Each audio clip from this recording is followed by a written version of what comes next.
Just don't catch the flu this time, man. I had got sick earlier in the camp. Okay, how you feeling now? I feel great. I feel great. Yeah, bro. Thank you. Yeah, I had got sick. I mean, I'm always getting sick, man. I didn't start getting sick like this. I used to go years without catching anything. I didn't start. My immune system didn't start getting real low until when I went to Chicago back in 2007. We had the Olympics trials, the Worlds. We had the Worlds in Chicago, and they had us out there training. And you had that little lake out there, and we running around in the park, and that freezing weather, and I caught the flu, and ever since then, like I would catch colds every time, you know what I'm saying? Because I keep my immune system up. I got a great nutritionist. I got a great people around, you know what I'm saying? I got island people around that makes up remedies and stuff like we keep it right. It's just my body, I don't know. It sneaks in and it takes it over. But unfortunately, for me, whether I break an arm, tear a bicep, 30-degree burn, a flu, or whatever, Deontay Wilder still coming to fight. Still, I'm must see TV. I don't know no other fighter that does what I do. Period. In no weight division. Period. Especially when it comes to weight. Ain't nobody fighting nobody 20, 30, 40, even 50 pounds heavier than them and still knocking them out. Nobody. So I will be appreciated so much when I leave. I'll be, man, it's boring now. Speaking of being appreciated, I got you number 1 on my pound for pound list because you're the only guy in boxing that fights guys 20 to 50 pounds bigger than them. Yeah. Do you think heavyweight should be on the pound for pound list? Because I got a lot of criticism. My phone blew up when I said I don't know. I never really just got into the pound for pound stuff, I don't even know how it really, what is it based off of? How is it structured? It's basically, since you're the heavyweight. Yeah, we can't go nowhere. Yeah, you can't go nowhere. So it's like a guy like me, if I fought at welterweight, does my skills carry over to any weight class? Yeah, weight classes or weight division. Well, we can't, as a heavyweight, I can't be pound for pound. I'm just the baddest man on the planet.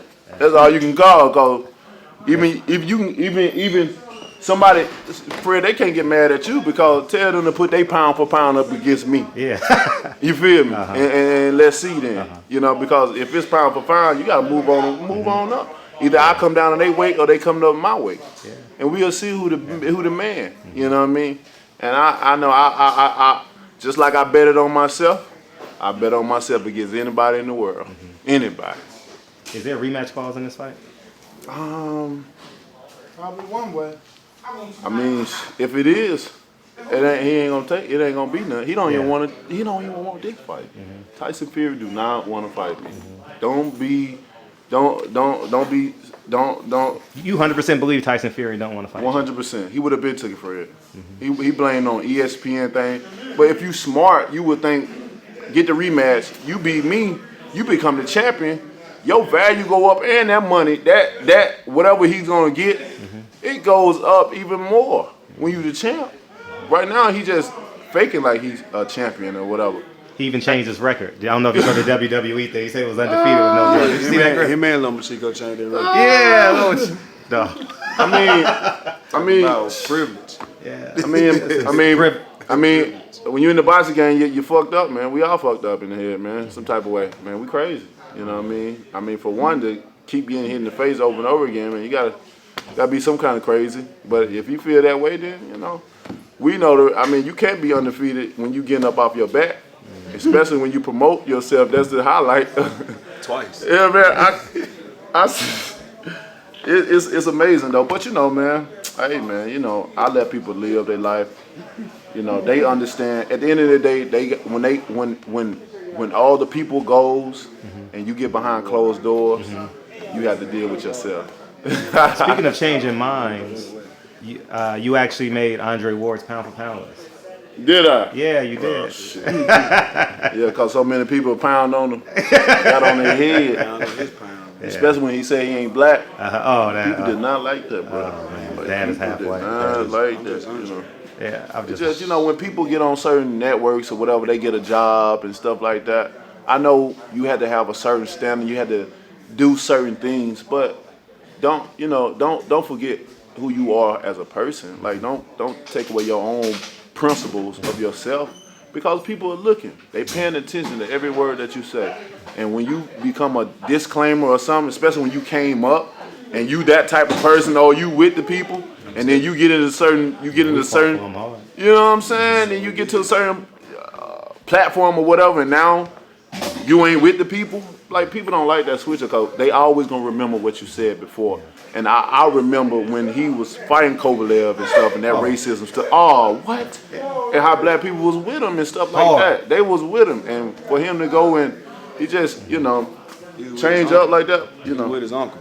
But it is what it is, man. He everybody, it is what it is.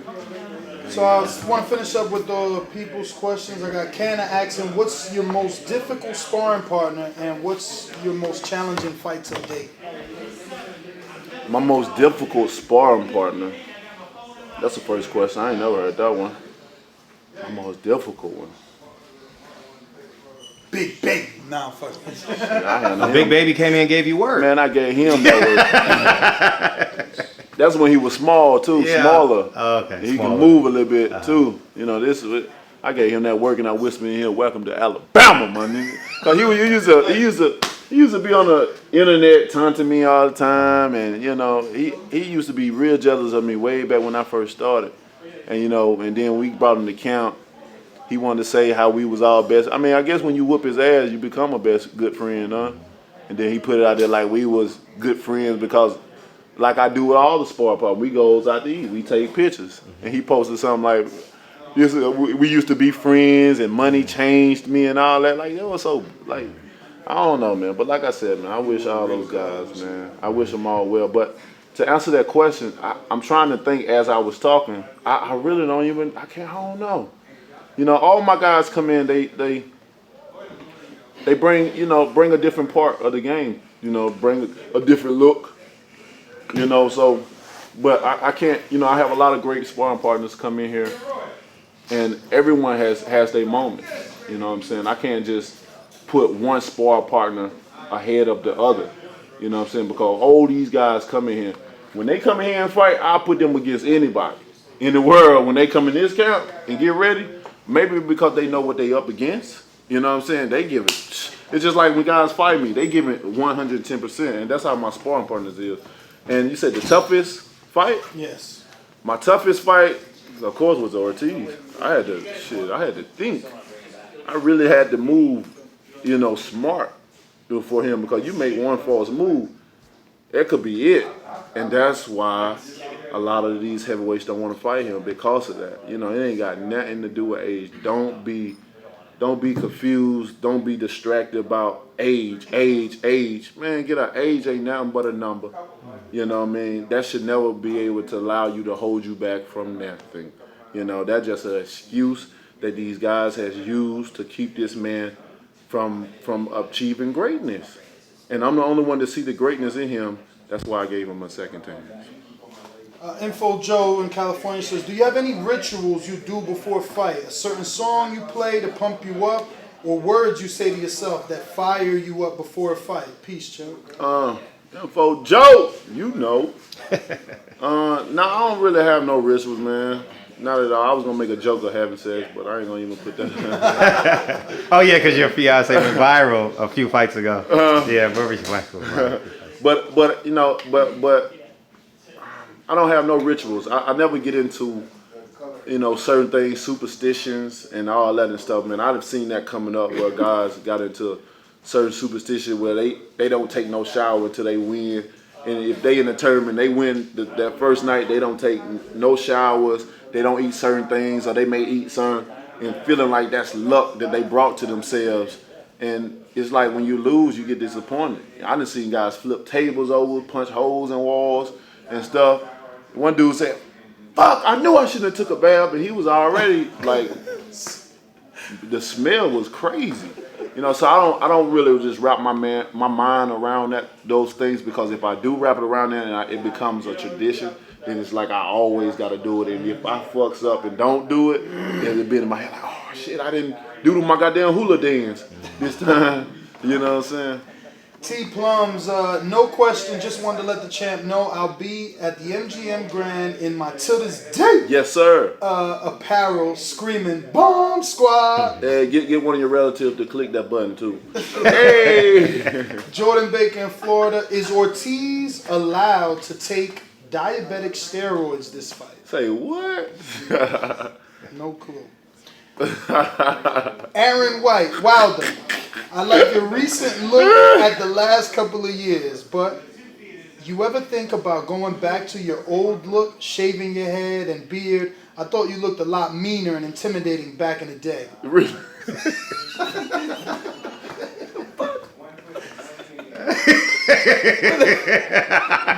No, you ain't like your old look. Huh? You ain't like your old look? No, but I mean, I'm